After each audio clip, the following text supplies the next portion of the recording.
Matagumpay na isinagawa ng Police Regional Office Mimaropa, katuwang ang mga lokal na pamahalaan, mga ahensya ng pamahalaan, pribadong sektor at iba pang stakeholders ang turnover ng revitalized police sa barangay, quick impact projects at serbisyong gobyerno Caravan sa barangay Victoria Romblon noong 18 ng Hulyo taong kasalukuyan.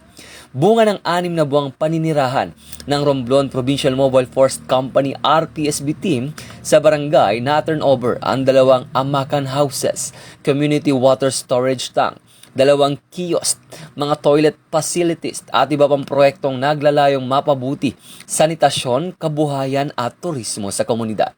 Nagtapos din ang mga residente sa organic agriculture production ng TESDA bilang dagdag na oportunidad sa kanilang mga hanap buhay.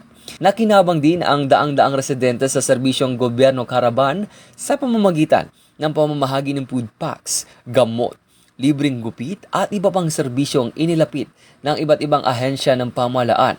Patunay ng patuloy na adhikain ng Philippine National Police na maghatid ng pangmatagalang serbisyo at kaunlaran sa mga komunidad.